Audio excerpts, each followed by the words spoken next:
امریکہ کے سیکرٹری دفاع James Mattis کے استعفیٰ کا متن دیکھا جائے تو معلوم ہوتا ہے کہ خود انہیں بھی اس اقدام سے کتنا اختلاف تھا۔ آج سے صرف 20 روز قبل امریکی سینٹ کی آرم سروسز کمیٹی کے سامنے پیشی کے موقع پر بیان دیتے ہوئے سینٹرل کمانڈ کے نامزد سربراہ لیفٹیننٹ جنرل میک کینزی نے کہا تھا کہ اگر امریکی افواج فوراً افغانستان سے نکل جائیں تو اس کا نتیجہ افغان حکومت اور ملٹری کی سقوط کی صورت میں نکلے گا۔ امریکی اسٹیبلشمنٹ اور اسٹیٹ ڈپارٹمنٹ کے ذمہ داران گزشتہ چند ماہ کے دوران جب بھی افغان قضیے کے فریقوں سے بات کرتے تو وہ اس بات کا خوف دلاتے کہ جلدی کوئی نہ کوئی حل نکالنا چاہیے، ورنہ تو صدر ٹرمپ یک طرفہ نکلنے کا اعلان کر دیں گے۔ اور شاید اسی خطرے کے پیش نظر پاکستان نے گزشتہ چند ماہ کے دوران پوری قوت صرف کی کہ طالبان مذاکرات پر آمادہ ہوں۔ مذاکرات کا ایک دور ابوظہبی میں ہوا بھی، لیکن افسوس کہ اصل فریقوں یعنی افغان حکومت اور طالبان کے مابین نہیں۔ ڈونلڈ ٹرمپ نے اس کا انتظار بھی نہیں کیا اور طالبان کے ساتھ مذاکرات کی پہلی نشست کی آڑ لے کر افغانستان میں اپنی افواج کو کم کرنے کا اعلان کیا، حالانکہ اس کے لیے وہ ذہن پہلے سے بنا چکے تھے۔ طالبان کے ساتھ اگر مذاکرات نہ بھی ہوتے تو بھی انہوں نے یہی اعلان کرنا تھا، کیونکہ شام سے متعلق تو کوئی مذاکرات نہیں ہوئے، لیکن شام سے متعلق بھی ڈونلڈ ٹرمپ نے یہی اعلان کیا۔ سوال یہ ہے کہ پھر وہ یہاں سے کیوں نکل رہے ہیں؟ اصلاً یہ سب کچھ وہ اپنی سب سے پہلے امریکہ کی پالیسی کے تحت کر رہے ہیں، لیکن افغانستان کے ضمن میں یہ اضافی حماقت کر ڈالی کہ طالبان سے مذاکرات کا ڈھونگ بھی رچایا۔ ان مذاکرات نے افغان حکومت کی پوزیشن بہت کمزور کر دی اور طالبان کا مورال بہت بلند ہو گیا۔ طالبان پہلے بھی افغان حکومت کو کوئی حیثیت اور اہمیت دینے کو تیار نہیں تھے، اور اب تو ان کا رویہ افغان حکومت کے معاملے میں مزید بے لچک ہو جائے گا۔ افغانستان میں اگر خانہ جنگی رہتی ہے اور افغان کو مارتا ہے تو اس کا سب سے زیادہ نقصان افغانستان کے بعد پڑوسی ممالک اور بالخصوص پاکستان کو ہوگا۔ افغانستان کے انتشار سے وسطی ایشیا اور روس بھی براہ راست متاثر ہوتے ہیں، جبکہ امریکہ کے نمبر 1 حریف چین کے بیلٹ اینڈ روڈ انیشیٹو میں بھی خلل پڑتا ہے، لیکن امریکہ کو کوئی براہ راست تکلیف نہیں پہنچے گی۔ اس لیے اب پاکستان، روس، چین اور ایران کو چاہیے کہ وہ پہلے سے زیادہ سفارتی کوششیں کریں اور بہر صورت افغان حکومت اور طالبان کے مابین مفاہمت کا راستہ نکالیں۔ افغان حکومت میں شامل دوستوں کو ہم گزشتہ سالوں میں یہ بات سمجھاتے رہے کہ وہ امریکہ یا ہندوستان کی شہ پر پاکستان کو آنکھیں نہ دکھائیں، کیونکہ وہ دور کے آئے ہوئے بے وفا دوست ہیں۔ اب ان کو بھی احساس ہو چکا ہوگا کہ امریکہ اور ہندوستان کی دوستی کے زوم میں پاکستان جیسے پڑوسیوں کے ساتھ تعلقات خراب کر کے انہوں نے اچھا نہیں کیا۔ اب ان کو بھی چاہیے کہ وہ ماضی کی غلطیوں کا ازالہ کر کے پاکستان اور دیگر پڑوسیوں سے تعلقات بہتر بنائیں، تاکہ وہ طالبان کے ساتھ مفاہمت میں بھرپور کردار ادا کر سکیں۔ اسی طرح طالبان کو بھی چاہیے کہ وہ فتح کے زوم میں مبتلا نہ ہوں، بلکہ حقیقت پسندی کے ساتھ اپنے ہم کلمہ افغان بھائیوں کے ساتھ سیاسی مفاہمت کا راستہ نکالیں۔ افغان آپس میں لڑیں گے تو امریکہ سمیت تمام غیر ملکی طاقتوں اور پڑوسیوں کو مداخلت کا راستہ ملے گا، لیکن وہ باہم ایک ہو گئے تو ایک وقت آ جائے گا کہ ہر طرح کی غیر ملکی طاقتوں کو بھی بے دخل کیا جا سکے گا۔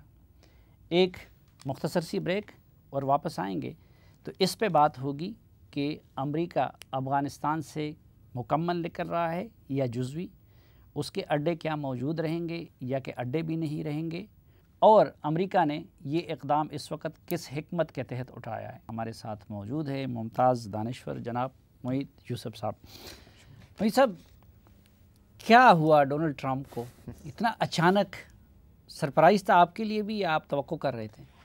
دیکھیے، پہلی بات تو یہ ہے کہ میں کافی کلوزلی اس کو فالو کر رہا ہوں، ظاہری بات ہے واشنگٹن میں بیٹھ کے بھی یہاں بھی، تو یہ بالکل ایک سرپرائزنگ ڈیولپمنٹ تھی اور کوئی ایسے سسٹم میں چیز نظر نہیں آ رہی تھی جس سے یہ لگتا کہ کل صبح آپ اٹھیں گے اور ایک فیصلہ آیا ہوگا کہ آدھی جو ہے وہ قوت امریکہ کی افواج کی وہاں سے ان کا انخلا ہوگا۔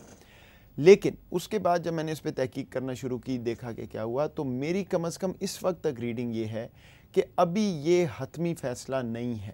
آپ نے دیکھا ہے کہ یہ سٹیٹمنٹ آئی ہے CNN پہ کسی پینٹاگون کے ذرائع کی طرف سے اس کو منسوخ کیا گیا, لیکن آفیشیل سٹیٹمنٹ کوئی نہیں آئی. اور اس کے بعد اب یہ بات ہو رہی ہے کہ ابھی سوچ رہے ہیں, کو پلان مانگا ہے, دیکھیں گے. مجھے لگتا ہے کہ آپ کو اس کو انٹرنلائز کرنا پڑے گا اس طرح کہ ڈونلڈ ٹرمپ نے اپنے سسٹم کو ایک بڑا کلیئر واضح سگنل دیا ہے کہ میں اپنے الیکشن سے پہلے ساؤتھ ایشیا اسٹریٹجی کے انعقاد کے وقت اگست 2017 میں بارہا یہ کہتا رہا ہوں کہ افغانستان سے میں نکلنا چاہتا ہوں, اور سسٹم یہ کہتا رہا ان کو کہ ہمیں تھوڑا اور وقت دیں, تھوڑا سٹیبلائز کر لیں, کوئی سیٹلمنٹ نکل آئے. System main Pentagon, state department, CIA اور نیشنل سیکیورٹی کاؤنسل جو ہوتی ہے وائٹ ہاؤس کی, جن کے آپ تمام نام سنتے ہیں. ان سب کا یہ مشورہ تھا کہ ابھی ٹھہریں.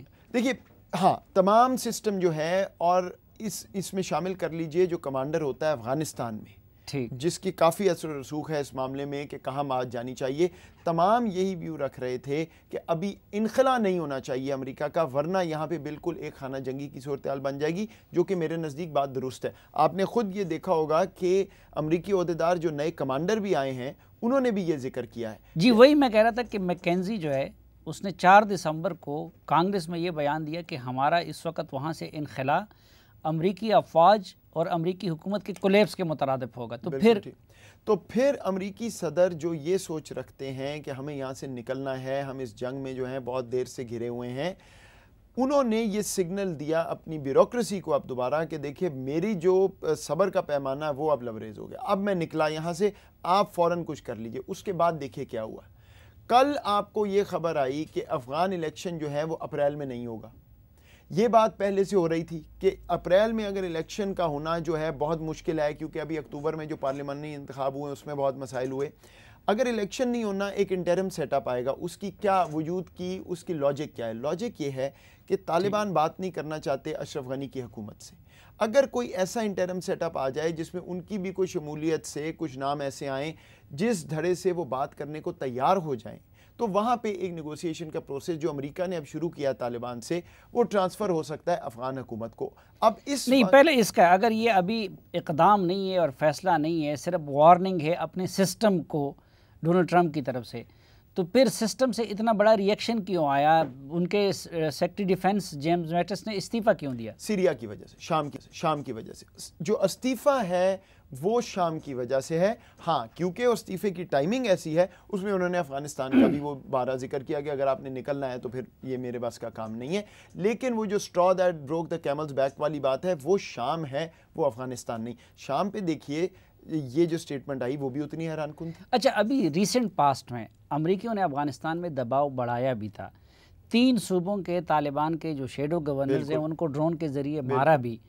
تو اگر ان کا مقصد یہ ہے کہ افغانستان کی حکومت سے طالبان مذاکرات پہ آمادہ ہو جائے, تو اس کے لیے تو ضروری تھا کہ امریکی دباؤ بڑھائے رکھتے. بالکل. لیکن انہوں نے تو جو اعلان کیا اس کی وجہ سے تو انہوں نے طالبان کے مورال کو اور بھی بوسٹ کر دیا اور افغان حکومت کو ڈیمورلائز کیا. تو یہ مقصد تو اس سے حاصل نہیں ہو سکتا, تو پھر کیوں کیا؟ اس کو دونوں طرح سے دیکھا جا سکتا ہے. ایک تو جو آپ نے بات کی وہ بالکل درست ہے, اور اس کو آپ اس طرح سوچیں کہ ایک دڑار ہے سسٹم کے اندر, جو سربراہ ہے اس کی جو گٹ فیلنگ ہے وہ مختلف ہے سسٹم سے, تو وہاں پہ یہ ایک تناؤ ہے. لیکن جو دوسری آپ کو چیز دیکھنی ہے, ابھی UAE میں بھی ان کے مذاکرات ہوئے, پہلے بھی مذاکرات ہو رہے تھے, پاکستان نے بھی کسی حد تک اس میں اپنا حصہ ڈالا. اس میں طالبان کی کیا سب سے اہم شک ہے کہ امریکہ یہاں سے انخلا کرے گا تو معاملہ آگے چلے گا. تو آپ اس کو ایک سویٹنر کے طور پہ بھی دیکھ سکتے ہیں کہ اگر طالبان یہ کہہ رہے ہیں کہ ہم بات تب کریں گے جب یہ پروسیس بڑھے گا, اور طالبان بھی میرے نزدیک سلیم صاحب اب یہ بات نہیں ہے کہ وہ کہتے ہیں کہ کل تمام فوجی نکلیں گے تو بات ہوگی. ان کا کہنے کا مقصد یہ ہے کہ کوئی ٹائم لائن سامنے آئے تاکہ وہ اپنے بھی فائٹر کو کہہ سکیں کہ یہ ایک سیل آؤٹ نہیں ہے, ہم ایک مذاکرات اس لیے کر رہے ہیں کہ امریکہ کا انخلا ہوگا.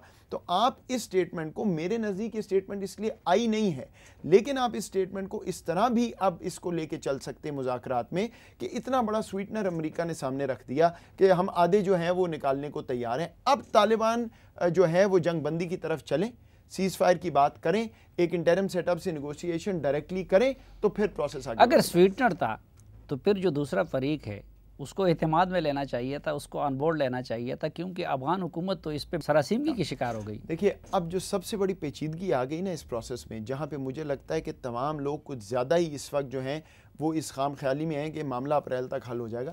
اشرف غنی صاحب نے ایک بہت بڑا سگنل دے دیا ہے کہ وہ اس پروسیس سے نہ تو مطمئن ہے نہ اس کا حصہ ہے. جو انہوں نے اپوائنٹمنٹس کی ہیں امراللہ صالح صاحب کی اس وقت, ان کا ٹریک ریکارڈ تو بالکل واضح ہے پاکستان کے خلاف.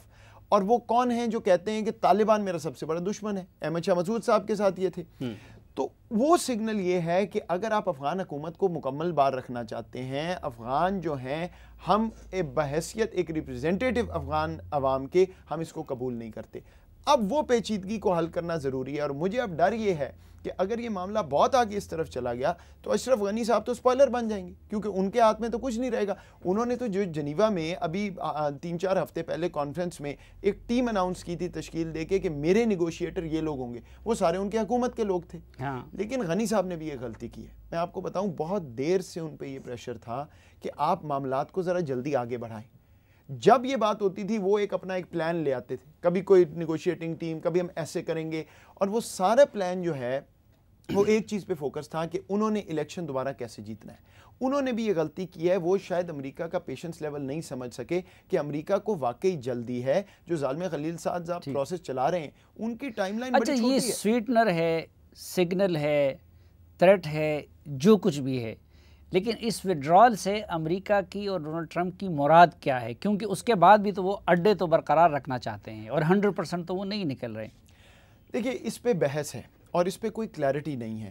جو مجھے لگتا ہے, یہ میری رائے ہے کہ سب سے جو لائکلی سینیریو ہے اس میں یہ ہے کہ طالبان سے کوئی نیگوسیشن ہوگی, فوجوں کا انخلا شروع ہوگا, لیکن امریکہ کوئی نہ کوئی اپنی پریزنس وہاں موجود رکھنا چاہے گا. اب اس پہ بحث ہو سکتی ہے کہ وہ روس چین کے لیے یا واقعی ایک اور 9/11 سے بچنے کے لیے, لیکن مکمل انخلا جو ہے نہ تو مجھے لگتا ہے کہ وہ فیزیبل ہے, نہ میں اگر میرے سے سچ پوچھیں تو شاید طالبان بھی یہ نہیں چاہتے, کیونکہ وہ دوبارہ سے افغانستان خانہ جنگی کی طرف چلا جائے گا اگر بالکل انخلا ہوا, اور نہ ہی پاکستان یہ چاہتا ہے کہ ایک مکمل جو ہے وہ دوبارہ سے کیوس افغانستان میں آ جائے. اور مجھے لگتا ہے, مجھے کوئی معلومات نہیں ہے, مجھے لگتا ہے جو پاکستان کے فارن منسٹر یہ ایک دورہ کر رہے ہیں تمام ممالک کا, میرا خیال ہے کہ اس کا مقصد یہی ہے اور یہی ہو سکتا ہے کہ اب ریجنل کنسنسس بنایا جائے جس میں پاکستان ایک رول رکھے کہ جو بھی افغانستان کی شکل نکلے گی یہ نہ ہو کہ تمام ملک اس میں پھر سے چھلانگ مار دیں وہ 90 کی دہائی کی طرح, اور کوئی کسی طرف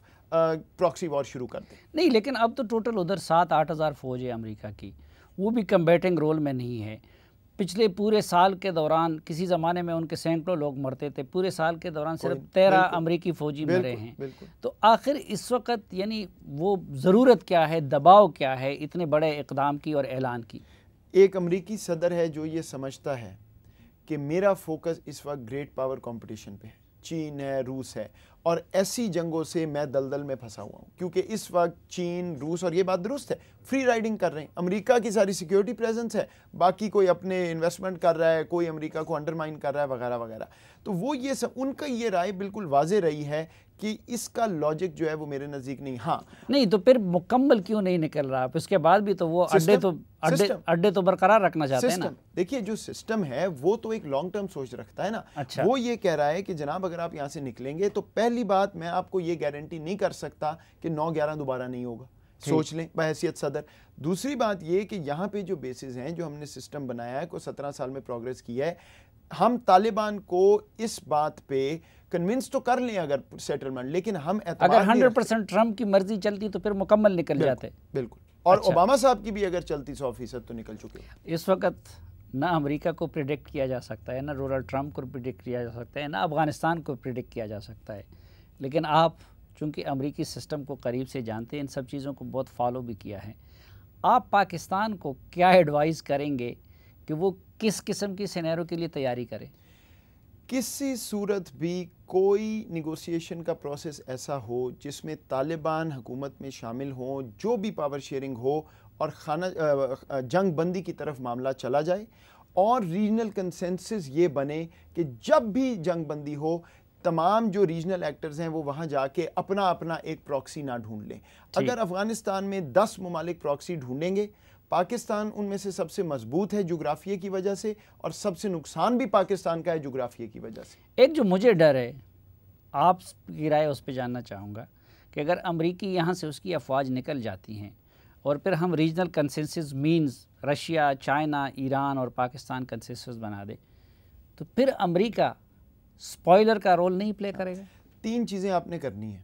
پہلی چیز آپ نے پولیٹیکل سیٹلمنٹ میں سپورٹ کرنا ہے، کوئی نہ کوئی جنگ بندی کی شکل نکلوانی ہے. دوسری بات آپ نے ریجنل کنسنسس بنانا ہے جس میں امریکہ شامل ہو. امریکہ کے بغیر امریکہ اس کو اپنے لیے تھریٹ نہ سمجھے. ایک اور بات بھی یاد رکھیے، ہم نے بات نہیں کی، 4-4.5 بلین سال کے اس وقت اخراجات امریکہ بھر رہا ہے. وہ نہ تو روس نے دینے نہ پاکستان نے دینے، وہ امریکہ نے ہی دیتے رہنا، اور وہ تب دے گا جب ریجنل کنسنسس بنا رہے گا. اور تیسری اور سب سے اہم چیز، پاکستان امریکہ کا جو بائی لیٹرل تعلق ہے وہ اس وقت بالکل ڈیڈ ہے. پچھلے 1.5 سال سے سوائے افغانستان کے کوئی بات نہیں ہوئی.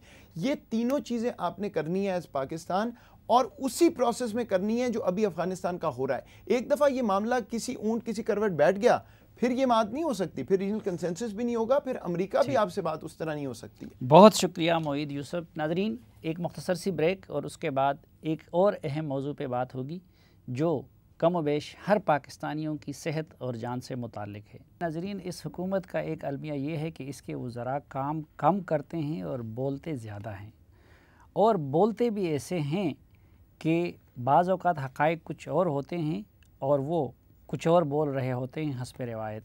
کچھ عرصہ قبل اسلام آباد سے جب پشاور کے ایس پی پولیس محمد طاہر داوڑ اغوا تھے اور مغویوں کے پاس تھے اور ابھی ان کی زندگی اور موت کا پتہ نہیں چل رہا تھا، جس سروے کی بات شہریار آفریدی صاحب نے کی ہے اور جس کے غلط اعداد و شمار انہوں نے پیش کیے ہیں، یہ سروے ان کی وزارت کا کوئی کارنامہ نہیں ہے، بلکہ جس ادارے نے یہ سروے کیا ہے وہ ہے ساسی، یعنی South Asia strategic stability institute.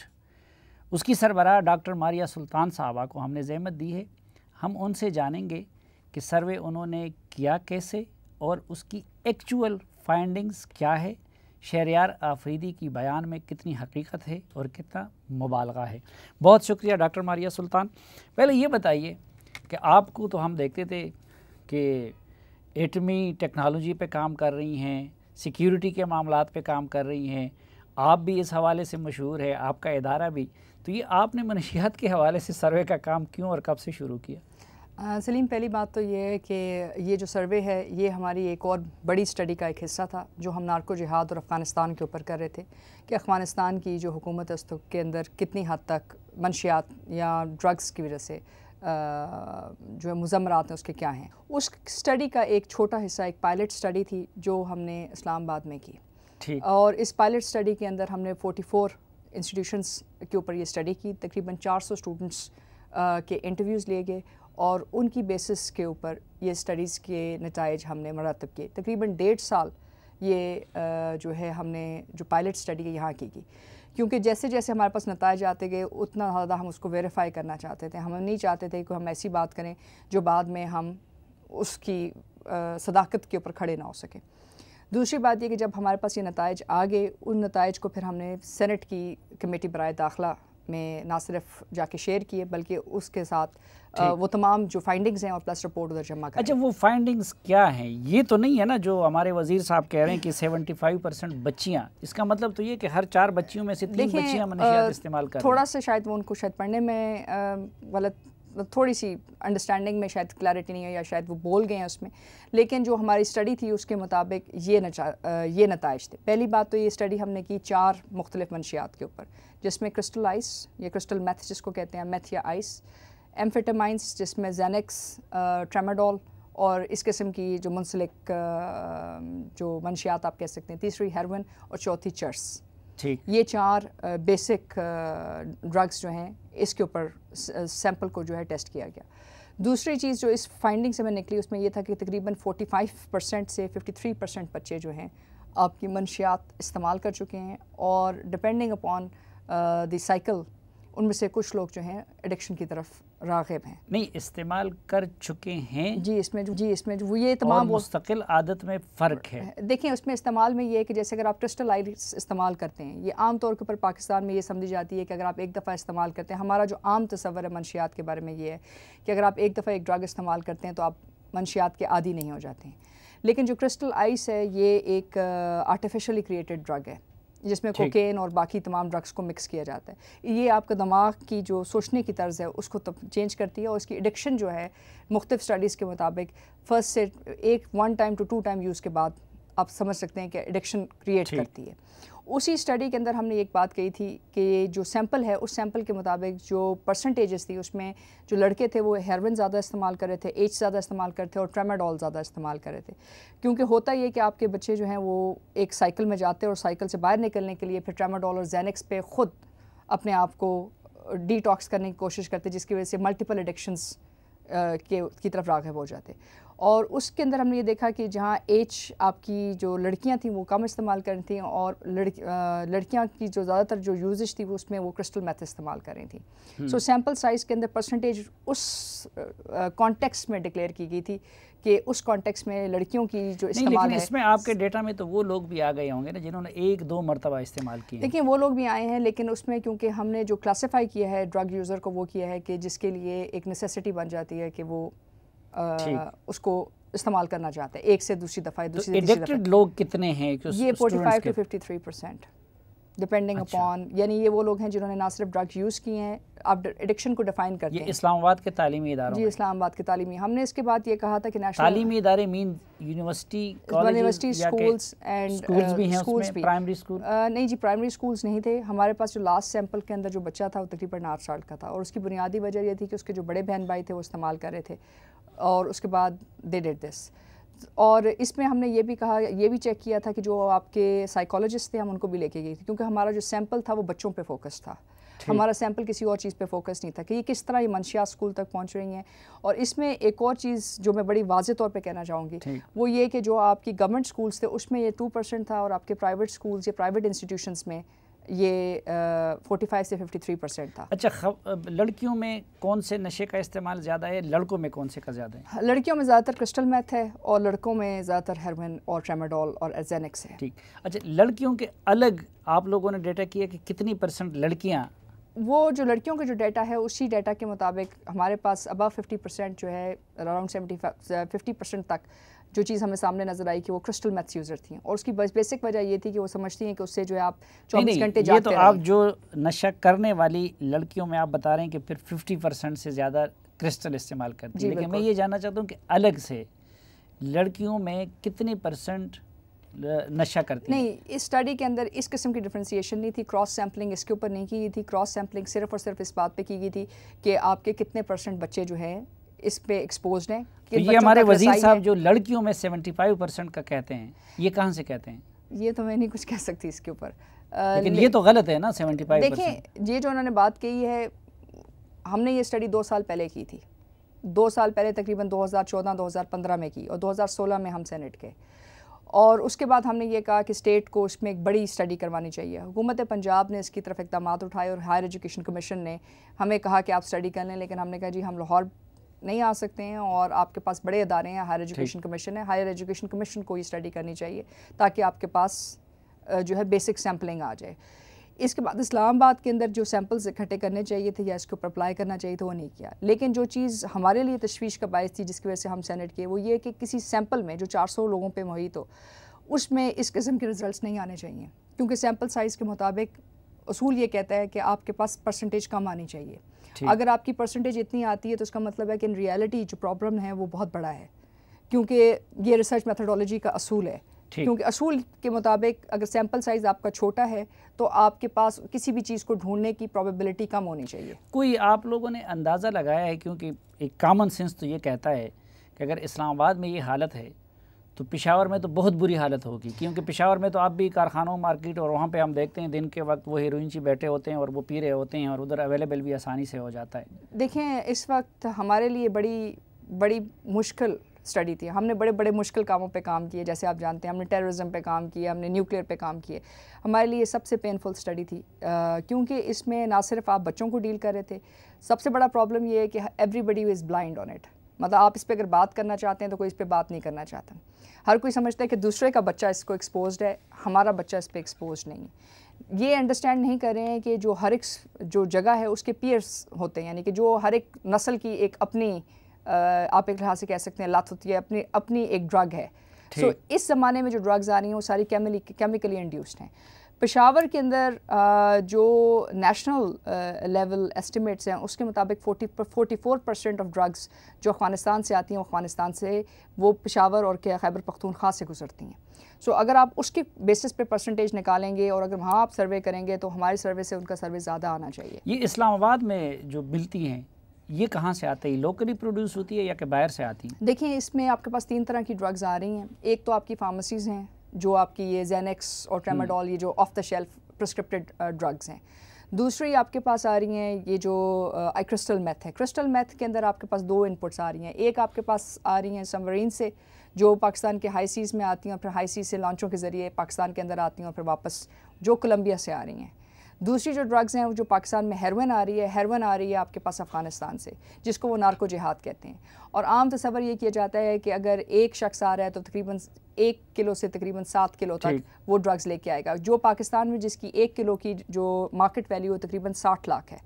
60 lakh کا مطلب ہے تقریباً 7,000 سے زائد بچے جو یا لوگ جو ہیں مطلب دے ول بی. اور یہ کوکین کیا بلا ہے؟ کوکین بیسکلی ایک اور ڈرگ ہے جو کولمبیا اور لیٹن امریکہ میں پائی جاتی ہے. یہ بھی ایک پلانٹ سے آتی ہے لیکن اس کے اندر بھی کیمیکل پروسیسنگ ہے.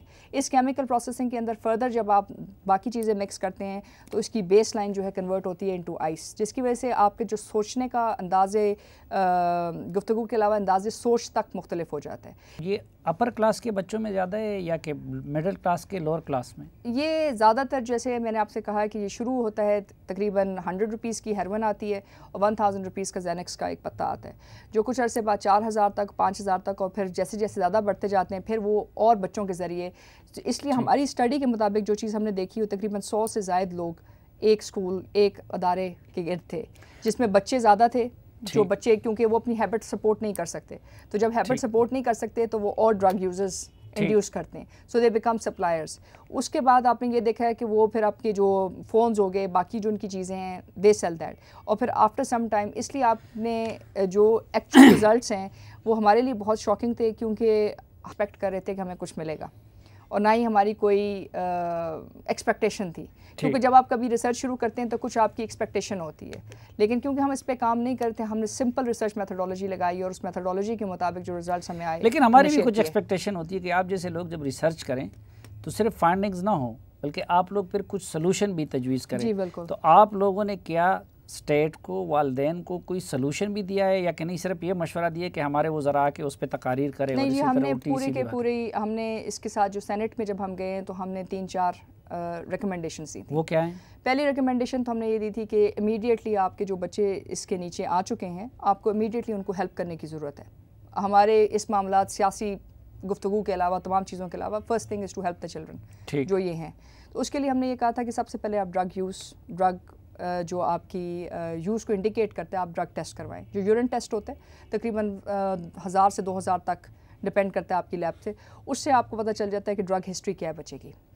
سیکنڈلی آپ کے سائیکالوجسٹ اور تیسرا یہ کہ اسکولس کے اندر ڈرگ اویئرنیس بہت ضروری ہے. تیسرا یہ کہ سوشلی لاسٹ لیکن جو سب سے اہم ہے سوشلی انیبلنگ انوائرمنٹ آپ کو رسپانسبلٹی فکس کرنی پڑے گی. یہ نہیں ہو سکتا کہ آپ کہیں کہ یہ بچوں کا معاملہ ہے یہ بچے آپس میں بات کریں ان کے ماں باپ کے ایشوز تھے یہ فلانی بات تھی اس لیے یہ ہمارا مسئلہ نہیں ہے. نہیں آپ کا مسئلہ ہے کیونکہ آپ نے ان کو ایک سیف انوائرمنٹ دینی ہے پڑھنے کے لیے اور یہ آپ نے کام کرنے ہیں اپنی اس جنریشن کو سیو کرنے کے لیے. جب تک آپ رسپانسبلٹی فکس نہیں کریں گے چیزیں نہیں ہوگی. یہاں پرائیویٹ اسکول ایسوسیشن ہے پرائیویٹ اسکول ایسوسیشن کے سب رولز ہیں آپ اس رولز کے تھرو ریگولیٹ کر سکتے ہیں. سیکنڈ بات ہم نے یہ کی تھی کہ جو اے این ایف کی اس وقت تعداد صرف 3000 ہے. آپ 3000 سے ایک کیپیسٹی سے ایک اسٹیٹ لیول کے اوپر جو کرائسس ہے اس کو ڈیل نہیں کر سکتے ہیں تو آپ کو میس اویئرنیس چاہیے. تیسری چیز ہم نے یہ کہی تھی کہ آپ ہیلپ لائن کریٹ کریں. اور چوتھا سب سے بڑا پرابلم آپ کا جو ڈرگ لا ہے اس میں یہ ہے کہ وٹنس پروٹیکشن پروگرامز نہیں ہیں. اس لیے جب آپ کسی ڈرگ ڈیلر کو پکڑتے ہیں چاہے وہ آپ ایس ایچ او لیول کے اوپر پکڑیں چاہے آپ اس کو بگر لیول کے اوپر پکڑیں آپ اس کو ریٹین نہیں کر سکتے ڈسپائٹ دا فیکٹ کہ آپ کی پینلٹیز بہت اسٹرانگ ہیں کیونکہ وٹنس پروٹیکشن پروگرام ان کو سیو نہیں کرتا. اور جب کوئی ان کی وٹنس دینے کی کوشش کرتا ہے ہمارے لیے بھی مطلب ہمارے پہ بہت زیادہ کرٹیسزم آیا کہ آپ نے ان بچوں کے نام نہیں دیے ہیں. ہم یہ سمجھتے ہیں کہ جو بچے اس کو ڈیل کر رہے ہیں جو اس کرائسس کے اندر ہیں as individuals as grown ups آپ اس پریشر کو نہیں ڈیل کر سکتے جو ڈرگ ڈیلرز کا پورا ایک سسٹم جو چل رہا ہے اس کو ڈیل کر رہے ہیں. سو ایز چلڈرن آپ کیسے ایکسپیکٹ کرتے ہیں کہ آپ ان کو سیفٹی پرووائڈ کریں جب تک کہ اسٹیٹ اپنے اس میکینزم کو چینج نہیں کرتی. اور سب سے آخر میں لیکن سب سے اہم بات یہ ہے کہ آپ کو ایک اسپیشل فورس چاہیے جو ایمنیسٹی رکھیں باقی تمام پولیس فورس سے, جس کا کام یہ ہو کہ they are drug enforcers as well, مطلب ڈرگ جو آپ کی پالیسی ہے اس کو انفورس بھی کریں. آپ کے پاس جو ANF ہے وہ انفورسمنٹ ایجنسی نہیں ہے, وہ basically it is to stop, مطلب اس کی جو مینڈیٹ ہے وہ ڈفرینٹ ہے ان ریگارڈس ٹو آپ کی پولیس. پھر آپ کے پاس مختلف جگہ پہ جیسے کسٹمز ہے, باقی جگہ پہ آپ کی ڈرگس پکڑی جاتی ہیں, آپ کے پاس کوئی پازیٹیو کنسٹرکٹیو یوز نہیں ہے. انڈیا اس وقت آپ حیران ہوں گے کہ اس وقت دنیا میں سب سے بڑا ڈرگ ایکسپورٹر ہے آف اوپیم. ان کی تقریباً $6 بلین سے زائد جو ایکسپورٹس ہیں وہ ہیروین اور باقی چیزوں کو بیچ کے آتی ہیں, یعنی کہ وہی سیم اوپیائٹس, اور وہ ریگولر کلاس A ڈرگس اور کلاس B ڈرگس کے لیے کرتے ہیں. بہت شکریہ ڈاکٹر ماریہ سلطان ہمیں وقت دینے اور ہم سے بات کرنے کا. ناظرین, آپ نے اندازہ لگا لیا ہوگا ان کی گفتگو اور ان کے ادارے کی سروے کی فائنڈنگ سے کہ اس ملک کے ایکچول پرابلمز ہیں کیا, اور یہی رونا ہم رو رہے ہیں کہ پرابلم کچھ اور ہیں اور ہم لگے کچھ اور دھندوں میں ہیں. یہ ہمارے مستقبل کا سوال ہے, آئندہ نسلوں کا سوال ہے, اور شاید اگر کسی اور ملک میں ایسا ہوتا کہ اس کے مستقبل کے معماروں کا شاید 1% بھی اگر اس لعنت میں مبتلا ہو چکا ہوتا تو شاید وہاں کی حکومت, وہاں کی سول سوسائٹی, وہاں کے سیاستدانوں, وہاں کے اداروں کو کچھ اور کرنے اور سوچنے کی فرصت ہی نہ ہوتی. لیکن ہم ہیں جو ان چیزوں سے بے فکر ہے. اگر ہم اسی طرح ان معاملات سے سر پہ نظر کرتے رہیں تو آپ خود اندازہ لگا سکتے ہیں کہ خدا نخواستہ ہمارا مستقبل کتنا تاریک ہو سکتا ہے. اس دعا کے ساتھ کہ آپ جہاں بھی رہیں خوش رہیں, اور اس دعا کے ساتھ کہ آپ کی اولاد اور آپ کی آئندہ آنے والی نسلیں اس طرح کی مصیبتوں سے محفوظ رہے, آج کے جرگے سے اجازت چاہتا ہوں. اللہ حافظ.